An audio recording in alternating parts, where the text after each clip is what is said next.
안녕하세요. 오늘의 데일리 뉴스레터에 오신 것을 환영합니다. 1. 한민족의 비참한 삶. 2. 유엔의 결정. 3. 프리덤 디스트릭트. 한번 진실을 알아봅시다. 북한의 국민들은 국가적인 교육 군대, 노동 등의 의무들로 인해 삶의 자유도가 매우 제한적입니다. 또한 식량 부족과 인프라의 미흡함으로 인해 생활이 어려워지고 있습니다. 북한은 국내 생산량이 부족하므로 대부분의 식량과 일용품은 중국과 러시아에서 수입하고 있습니다. 그러나 국제 제재 때문에 이러한 수입이 제한되고 있어서 국민들은 식량 부족과 기본 생활용품 부족으로 인한 어려움을 겪고 있습니다. 또한 북한의 경제적인 상황이 어려워서 국민들은 생활 수준이 낮고 집이나 건물이 노후화되어 있으며 전기나 수도 등의 인프라가 매우 미흡합니다. 이러한 환경에서 살아가는 북한 국민들은 생활의 질이 낮아지고 건강 상태가 나빠지며 생명에 직결되는 위험도 매우 높아집니다.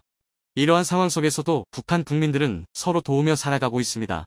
그러나 국가의 제한적인 제도와 경제적인 어려움으로 인해 국민들은 언제나 삶의 어려움과 고통 속에서 살아가야 합니다.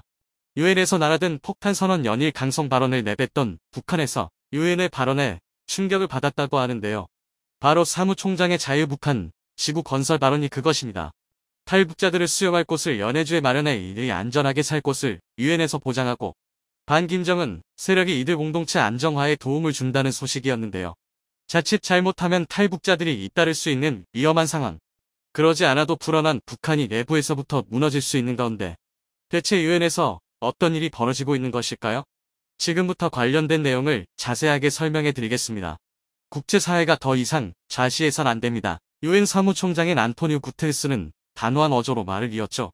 북한에서 탈출한 이들 탈북민을 위한 특단의 조치가 필요하다는 점을 언급하며 그는 놀라운 결정을 내렸는데요. 바로 북한과 중국, 러시아 접경지대 일부를 이용 이 지역의 탈북민들을 위한 자유북한 지구를 설정하는 결정을 내린 것입니다.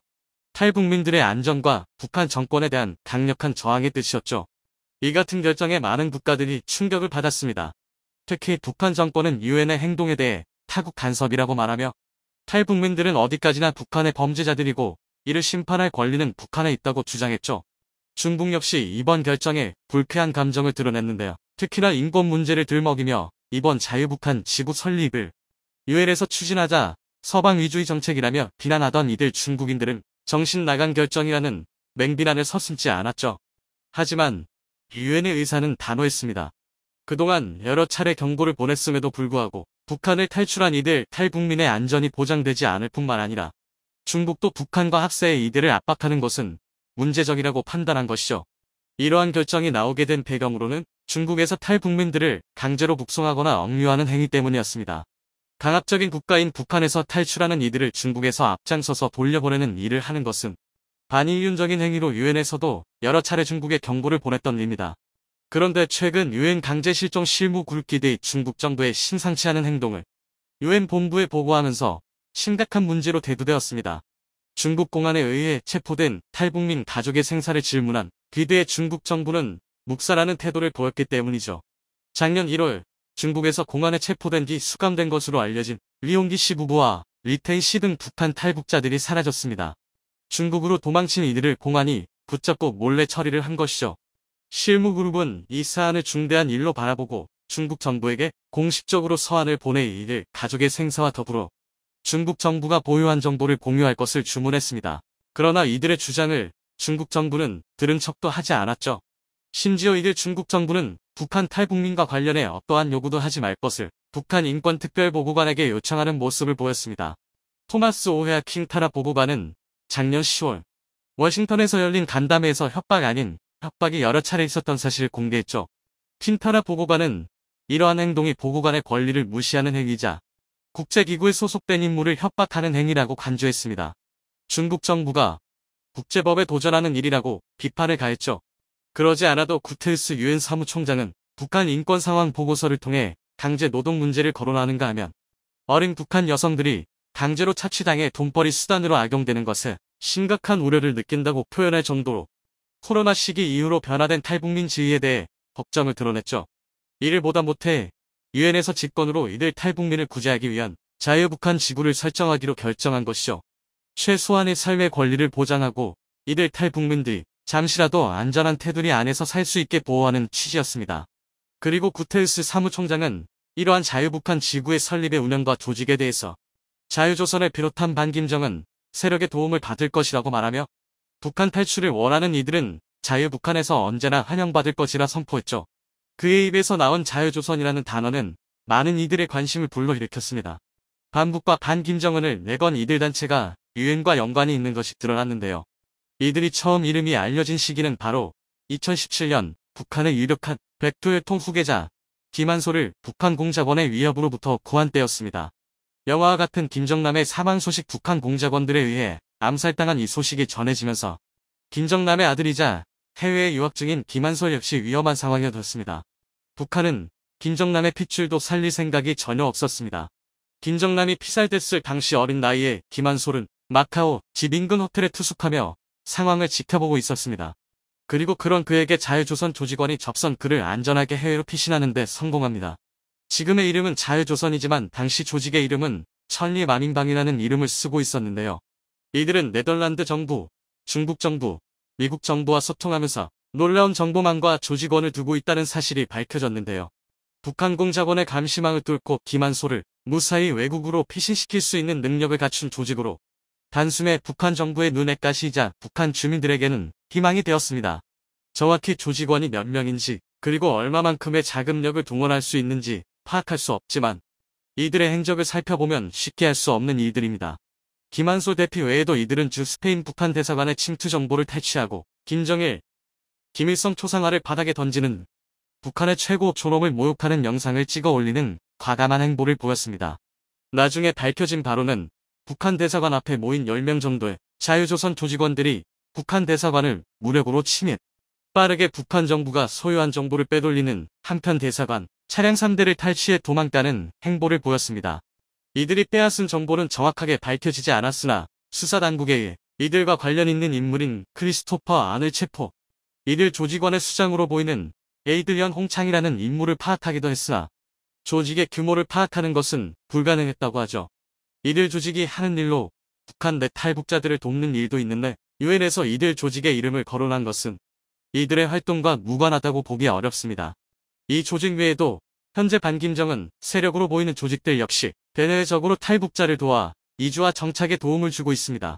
그동안 숨을 죽이고 있던 반북한 세력들이 결집하는 것과 동시에 유엔이 이들에게 힘을 싣고 있다는 사실이 공개된 것인데요. 북한은 물론이고 북한 탈북민을 이용하던 중국 정부도 곤란한 입장에 빠지게 되었습니다. 탈북민들이 한 곳으로 모이게 되고 이들 정치적 결사체를 주장할 경우 북한과 중국 모두 곤란한 상황에 빠지게 됩니다. 연해주 인근 지역을 중심으로 탈북민들의 자립공동체를 설립, 이들을 위한 지원과 독립국으로서의 발판을 다지겠다는 계획은 사실 자유조선 조직이 일찍이 꿈꾼 일이었습니다. 유엔은 이들의 계획을 돕고 탈북자들의 안전을 생각한 것이죠. 2010년대에 생겨난 것으로 알려진 자유조선은 최종적으로 북한 김정은 정권을 부정하고 북한 인민의 손으로 새로운 정치 지도자를 선정, 이들을 중심으로 새 정치 체제를 만들어야 한다는 구상을 품고 있었습니다. 뉴요커지의 스키 김이 자유조선을 대변하는 에이드리언 홍창과의 인터뷰에서 이 점을 그는 강조했죠. 수십 명에 달하는 조직원들이 미국에 결집했을 때 북한 인민의 손에 의해 김씨 일가가 아닌 다른 지도체제로 독립국을 세워야 한다는 의견의 합의를 봤다고 합니다. 연해주에 세워질 공동체는 이러한 사상을 바탕으로 북한 정권과는 별개의 북한 인민의 손에 의해 새로운 정부가 세워질 가능성이 높죠. 이러한 소식이 국제사회에 퍼지자 북한은 빗장을 더욱 굳게 걸어 잠그고 반발 세력 색출에 열을 올렸다고 합니다. 중국도 북한과 함께 탈북민들을 색출하는 한편 이들이 연해주에 위치한 자유북한 지구로 도망치는 것을 막고 있죠.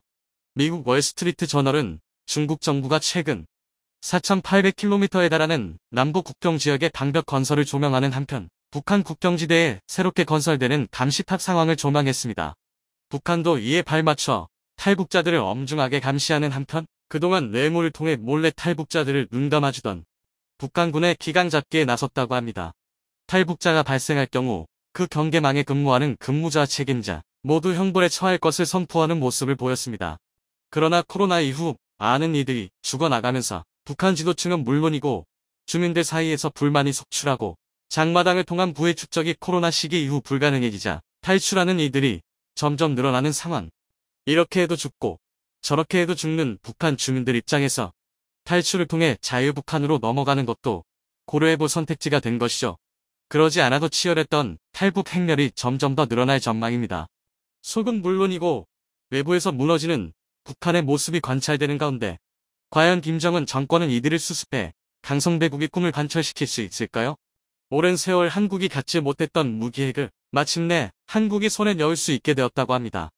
지속적으로 가해지는 러시아의 위협 때문에 한국이 우회로를 통해 핵을 보유할 수 있게 되었다고 하는데요. 무슨 수를 써서라도 한국의 핵 보유를 결사 반대했던 미국도 이번에는 어쩔 수 없다는 입장을 보이며 한국 핵 보유에 대해 승인할 가능성이 높은 상황. 대체 한국은 어떻게 핵 보유가 가능한 것일까요? 우리는 분명히 경고했다. 페스코프 대변인은 전화회견에서 공개된 충격적인 사실을 다시 확인해주며 다가오는 핵 위협에 대해 철저히 대비할 것을 주문했습니다. 이제까지 핵 사용에 대해 소문만 돌았던 러시아가 직접적으로 핵을 전쟁에 동원할 것을 선언한 것은 대단히 충격적인 일이라 할 수 있는데요. 러시아 국방장관의 입에서 더티팜이 사용될 것이며 핵 사용과 관련 이제부터는 다른 국가의 책임이라는 말과 함께 러시아는 우크라이나를 상대로 최후의 수단을 쓰기로 결정한 것입니다. 그의 입에서 나온 더티밤은 저위력 핵무기를 뜻하는 것으로 재래식 폭탄의 방사성 물질을 채운 방사능 무기입니다. 더티밤이 터질 경우 대개 엄청난 양의 방사능이 분출 사람들을 대상으로 무차별적인 방사능 오염을 일으킵니다. 핵무기와 다른 점은 더티밤의 경우 위력 차원에서 조절이 가능하다는 점인데요. 범위와 규모를 의도적으로 조절할 수 있습니다. 핵이 터진 주위로 강력한 방사능이 분출되고 그 주변에 있는 모든 사물이 방사능에 의해 망가지는 핵무기와 달리 더티밤은 치명적인 방사능 유출이 일어나는 무기는 아니죠.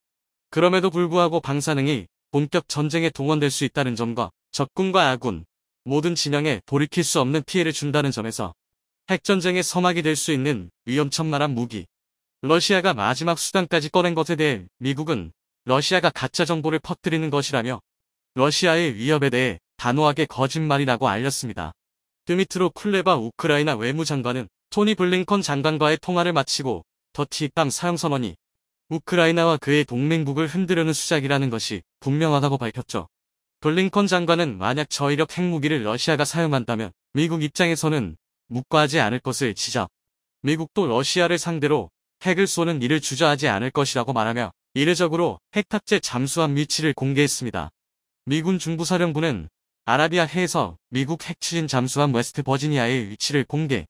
이 잠수함의 사거리 안에 러시아가 있다는 것을 언급하며 러시아를 향한 협박 아닌 협박을 가했습니다. 보통 미군의 주력 자산이라 할 수 있는 핵 잠수함을 공개적으로 위치까지 공개한 것은 명백하게 러시아를 향한 미국의 견제 의사라 할 수 있죠. 러시아도 이에 대해 모르진 않았으나 메시지를 바꾸진 않았습니다. 페스코프 대변인과 쇼이구 장관은 미국 핵 잠수함 위치 공개와 발맞춰 더티밤 사용에 대해서 러시아는 사용에 대해 분명히 말했다는 말과 함께 우크라이나 전장에 사용할 것을 암시했죠. 결국 우크라이나 러시아 전쟁에 핵이 등장할 예정인데요. 자칫 잘못하면 대규모 핵전쟁으로 이어질 수 있는 긴급한 상황. 재래식 전쟁과는 차원이 다른 후폭풍이 올 수 있는 핵 사용에 많은 유럽 국가들은 공포에 떨었습니다. 그 중에서는 한국 무기를 수입하며 재난에 대비하던 폴란드가 있었죠. 폴란드는 러시아가 기어코 핵을 사용하려는 모습을 보곤 공포에 질렸습니다. 결국 폴란드 대통령은 미국에게 핵무기를 요청하게 되었는데요. 폴란드 주간지 가제타 폴스카를 통해 공개된 정보에 따르면 안제이 두다 폴란드 대통령이 미국을 상대로 핵 공유 프로그램에 폴란드가 참여하길 바란다고 말하며 핵무기를 폴란드에 제공할 것을 미국에게 요청했다고 밝혔습니다. 폴란드가 안보적으로 강화되기 위해선 핵은 필수라 말한 그는 노골적으로 미국 정부에게 도움을 요청했죠. 그러나 미국 정부는 이러한 요청에 대해 전혀 들은 바 없다며 선을 긋는 모습을 보였습니다. 핵을 다른 국가에 누출하지 않으려는 미국은 명백히 폴란드 대통령이 언론을 통해 밝힌 사실조차 부인하며 미국에선 그런 요청을 받은 적이 없다며 거리를 두었죠. 그러나 최근 러시아에서 더티밤 사용이 본격화되면서 미국도 기존 핵무기 제공 거부 입장에서 선회하기 시작했습니다. 우크라이나 지근거리에 위치한 폴란드 역시 더티밤의 여파에 전혀 무관하다고 볼 수 없기 때문이죠. 폴란드는 러시아 침략의 공포에서 자유롭지 못한 국가입니다. 최근 벨라루스도 기존 중립 입장에서 러시아 편으로 돌아서면서 폴란드도 우크라이나처럼 공격받을 가능성이 높아졌습니다. 그렇기에 폴란드는 다급하게 재래식 병력을 사들이며 전쟁에 급격하게 대비한 것이죠. 그러나 전쟁의 한가운데 빠르게 물량을 생산할 수 있는 곳은 몇 군데 없었고 그 중에서 폴란드 정부의 요구 조건을 만족하는 곳은 단 한 군데였습니다. 바로 한국이 해당 국가였는데요. 한국의 다양한 무기를 직접 본 폴란드는 만족스러운 무기 경험을 통해 다량의 한국 무기를 수입하기에 이릅니다. 실제 올해 국내 방산기업이 폴란드와 맺은 수출 계약은 하나로 약 21조 2,300억 원에 달하는 금액이었습니다. 폴란드는 카이의 FA-50 경공특기 48대, 현대로템의 K2 전차 980대, 하나 디펜스의 K9 자주포 648문, K39 다연장 로켓 288문 등 엄청난 양의 무기를 싹쓸이하면서 구입을 서둘렀죠. 다른 국가에서 걱정할 정도로 폴란드는 너무도 많은 물량을 선주문하면서 도입을 서두르는 모습을 보였습니다. 한국도 엄청난 물량의 생산 라인을 전체 다 가동하는 등 폴란드의 요구 조건에 맞추기 위해 24시간 공장 가동에 들어갔죠. 그런데 놀랍게도 21조 금액의 무기 수입으로 끝나는 것이 아니라 추가 무기 도입까지 폴란드가 선언한 것입니다. 현재 독일의 라인메탈사와 호주에서 경합을 펼치고 있는 한국의 레드백까지 폴란드가 구입을 검토한 것이죠. 마리우시 부아시차크 폴란드 부총리 겸 국방부 장관은 자체 개발 장갑차 보르스포르크의 보안 수단으로 한국의 AS-21을 고려하고 있다고 밝혔습니다. AS-21은 레드백의 개발 단계 코드명을 지칭하는데요. 레드백 테스트를 시작했다고 밝히며 레드백 사진을 SNS에 올린 것입니다. 폴란드에서 만약 레드백까지 추가 구입을 검토한다면 약 8조 5천억 원에 해당하는 금액을 추가하는 것인데요. 한국이 아니었다면 불가능한 수준의 무장을 폴란드는 갖추면서 본격적인 전쟁 대비에 나선 것이죠. 거기에 더해 폴란드는 핵무장 논의까지 나서며 핵까지 겸비한 강군으로 거듭날 준비를 마친 것인데요. 미국에서는 나토식 핵 공유 방안은 물론이고 B-61 전술 핵폭탄까지도 폴란드에 도입할 것을 검토했다고 합니다. 미 싱크탱크 소속 연구원에 따르면 현재 급변하는 국제 정세를 고려할 때 폴란드에 핵을 배치하는 것이 현명한 선택이라는 결론이 나왔다고 하는데요. 폴란드 비행장에 B-61-11을 탑재할 전투기를 파견, 폴란드를 방패로 러시아 핵 공격에 맞서겠다는 것으로 미국의 계획이 변경되면서 뜻하지 않게 한국이 이득을 보게 되었습니다. 바로 핵 배치와 관련 한국도 전술 핵 배치의 혜택을 받게 되는데요. 폴란드가 B-61-12 핵 배치와 관련 한국에게 핵을 공유할 수 있습니다. 과거 한국과 폴란드가 맺은 군사협정 덕분에 가능한 일이죠. 과거 2014년 한국은 폴란드와 군사협정을 체결, 양국 사이의 국방 분야 협력과 교류를 중점으로 두 국가 사이의 우호 증진을 위해 협정이 체결되었습니다.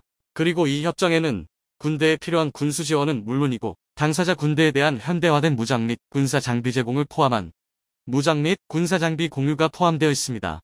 다시 말해 핵도 이 공유의 개념 아래에 들어갈 수 있다는 뜻이죠. 특히 한국과 지속적으로 군사 협력은 물론 방산 분야에 있어 교류가 잦았던 입장이기에 핵 문제에 있어서 폴란드는 한국의 입장을 십분히 이해할 수 있는 국가입니다. 바로 옆에 붙어있는 북한의 탄도미사일 위협은 물론 중국과 러시아의 위협에서도 한국이 자유롭지 않다는 것을 폴란드 역시 이해하고 있기에 한국의 핵무기 소유에 대한 염원을 잘 이해하고 있죠. 게다가 한국 내에서 불고 있는 핵무기 보유 여론에 대해서도 폴란드는 최근 한국과의 교류를 통해 잘 인지하고 있는 상황. 다시 말해 미국에게 제공받은 핵을 한국에게 넘겨주는 것은 물론 공동관리까지도 나설 수 있는 셈입니다. B-61-12 무기에 대해서는 이미 미국도 한 차례 한국에게 제공하는 것을 검토한 적이 있었기에 미국도 한국에게 핵을 배치하는 것이 기술적으로 어려운 일이 아닙니다. 그리고 러시아의 더티밤 사용으로 북한에서도 더티밤 사용을 진지하게 고려한다면 미국 입장에서도 한국이 대비할 수 있게 핵을 제공해줘야 하는 상황. 이래저래 한국이 폴란드를 통해 핵을 공유받는 것은 큰 문제가 없는 상황인 것이죠. 덕분에 한국은 미국의 반대에도 불구하고 핵을 마침내 손에 넣을 수 있게 되는 것입니다. 불가항력에 가까운 국제 정세와 폴란드와의 물자 협력 덕분에 가능한 일이지만 비로소 북한에 맞설 무기를 한국도 소유할 수 있게 되는 것인데요. 오랜 염원인 한국 핵보유가 마침내 현실에 실현되길 기원하며 러시아는 물론이고 북한에 이르기까지 핵을 준 국가들이 세계 최강으로 인정받던 미국제 무기가 우크라이나 전장에서 힘을 쓰지 못하고 몰락하고 있다고 합니다. 최근 우크라이나 전장에서 활약을 펼치고 있다는 소식에 각국에서 주문이 쇄도하고 있었는데 실제로는 손실이 심각한 상황이 드러난 겁니다. 이미 수백 번의 실전을 통해 충분히 검증된 무기였었기에 더 큰 충격으로 받아들여지고 있습니다. 인도가 대한민국을 추월했습니다. 도저히 말도 안 되는 일을 성공시키면서 전 세계 군사 전문가들을 깜짝 놀라게 한 건데요. 인도 방위산업 최악의 결과물 중 하나인 테자스로 항공모함 이착함에 성공한 것입니다. 대한민국의 KF-21N이 이제야 독자 개발 가능이라는 결과를 받은 걸 고려하면 경악스러운 일인데요. 물론 인도의 성과는 굉장하다기보다 기가 막힌 일에 가깝습니다. 테자스가 괄목할 만하다거나 믿기지 않을 빠른 성장을 거두었기에 놀라운 게 아니라 도대체 어떻게 했는지 궁금한 건데요. 아마 자세한 내막을 알고 계시지 않는 이상 이런 반응이 이해가 안 되실 겁니다. 특히 대한민국 항공모함의 행방이 묘연한 가운데 테자스가 함재기로서의 가능성을 보였다는 건 심각한 일이라고 생각하실 수도 있는데요. 방산시장에서의 경쟁력은 물론이고 인도가 대표적인 진로 국가라는 걸 고려하면 충분히 걱정하실 수 있는 일입니다. 오늘은 인도의 항공모함과 테자스에 대한 진실, 새로운 국면을 맞이한 대한민국의 항공모함에 대한 최신 소식을 알려드리겠습니다. 테자스가 인도에서 자체 개발한 첫 항공모함 INS 비크란트에서 이착함에 성공했다는 소식을 들었을 때 세계 대부분의 군사 전문가들은 이렇게 생각했을 것입니다. 그도 그럴 게 인도의 국산 무기 사랑은 너무 유별나서 집착에 가까운 정도지만 그렇다고 해서 그게 꼭 성능이 우수하다는 의미는 아니기 때문입니다. 이를 보여주는 가장 단적인 예가 테자스의 개발 기간인데요. 1983년 소요 제기, 1986년 공식 출범한 테자스 개발 사업은 무려 2010년이 되어서야 IOC를 취득할 수 있었습니다. 다시 말해 인도 공군에서 그나마 최소한의 운용 요구 조건은 충족했다고 인정하기까지 공식 출범 연도를 기준으로 24년이나 걸린 셈입니다. 게다가 테자스 초도 물량이 인도 공군에 도입된 건 그보다 6년이나 더 지난 2016년이었는데요. 유독 빠른 경우긴 하지만 대한민국의 KF-21이 약 11년 만에 초도 비행에까지 성공했다는 걸 알고 보면 인도는 테자스 하나에만 2, 3배에 달하는 시간을 투자한 것입니다. 심지어 이렇게 해서라도 테자스가 멀쩡하게 세상 밖으로 나왔다면 이 정도로 욕을 먹지는 않았을 텐데요. 그 중에서도 레이더 결함은 테자스를 말 그대로 종이 비행기와 다를 것 없게 만들었습니다. 인도는 기술적 준비도 없이 레이더 자체 개발을 준비하다 소프트웨어 및 하드웨어의 기술력 부족으로 실패했습니다. 이로 인해 테자스 초기 양산형은 레이더가 필요한 무장 체계를 전혀 탑재할 수 없게 되었는데요. 사실상 몽텅구리 폭탄을 제외한 미사일 대부분을 사용할 수 없는 것입니다. 결국 인도는 2008년이 되어서야 레이더 자체 개발을 포기하고 이스라엘 엘타에 의해 M2031을 도입할 수밖에 없었습니다.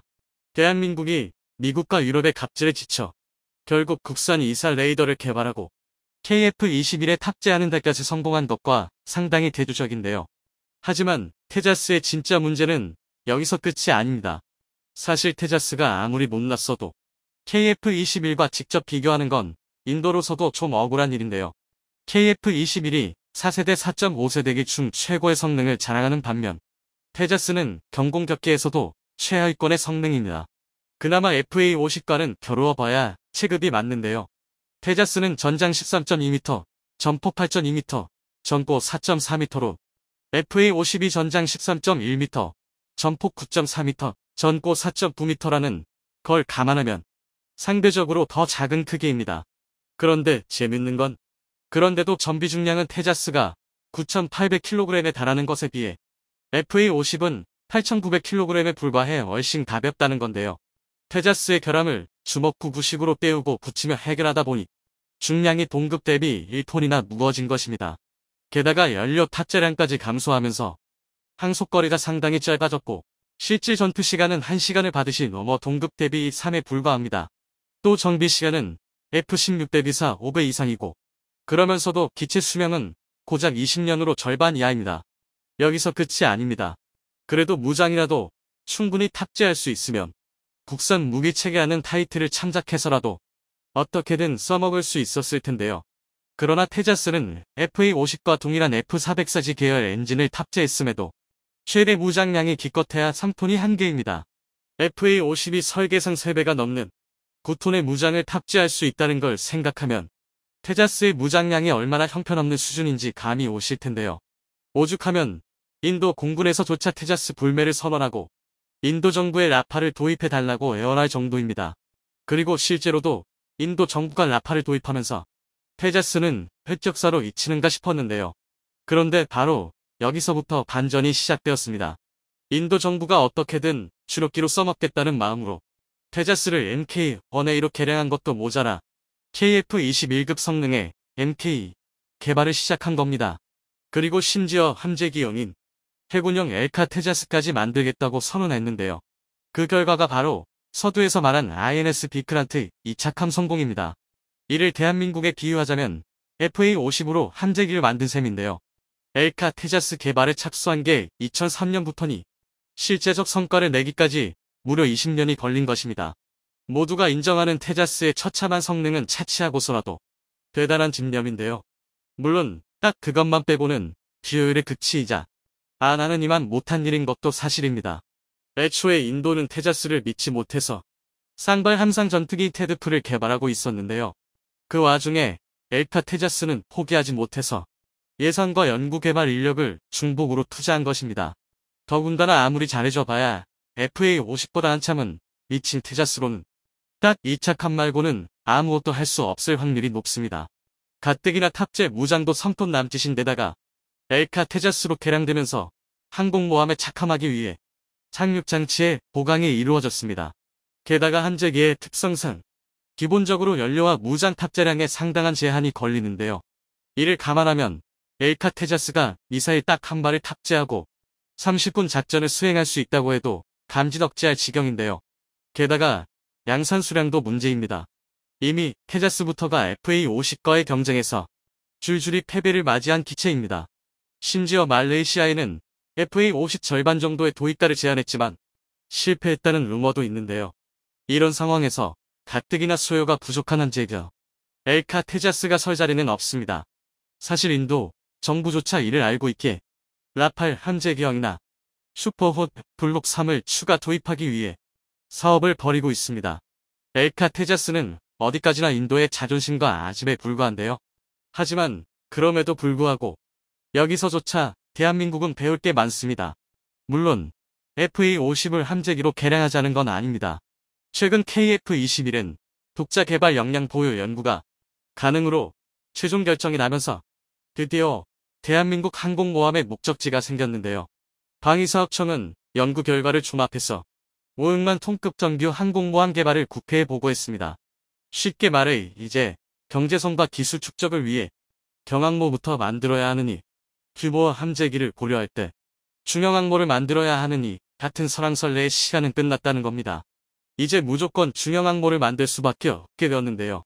아직 함재기에 대해 공식적으로 확정된 정보가 공개되지는 않았지만 애초에 한국형 항모 계획이 표류하게 된 계기가 F-35B의 애매한 성능 때문이었던 만큼 정황상 KF-21엔 탑재가 신분명해지고 있습니다. 우리 손으로 만든 첫 항공모함에 우리 손으로 만든 첫 함재기를 탑재하는 것입니다. 게다가 방위사업청의 연구 용역 결과 대한민국의 항공모함에는 KF-21은 16-28대, 조기응복이 2대, 구조헬기 2대 등 20-32대의 함재기를 탑재할 수 있는데요. 이를 위해 기존에 검토되던 수직 이착함이나 스키점프대 대신 캐터펄트와 어레스팅 후크를 사용한 캐토 방식이 고려되고 있습니다. 인도의 테자스와 INS 비크란트와는 비교할 수 없는 진짜 함재기와 항공모함을 보유하게 되는 것입니다. 이는 F-35B의 수직 이착륙에 전적으로 의존하며 이름조차 다용도 운용모함인 일본의 이즈 모국과도 비교할 수 없는 전력 강화인데요.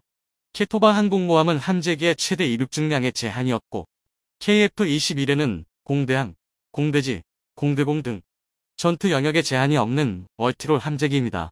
게다가 현재의 무인 전투기 개발 현황을 고려하면 다양한 형태의 고정익 항공기를 사출할 수 있습니다. 다만 문제가 있다면 아직 대한민국에는 항공모함을 만들어 본 경험이 없고 캐터펄트는 더더욱 미지의 영역이라는 건데요. 하지만 카이와 현대중공업 측 관계자는 캐터펄트는 항공모함 한 척당 2개 정도가 필요하기 때문에 개발보다는 구매하는 편이 경제적이다라며 미국이 판매할 의향을 보이고 있다고 언급했습니다.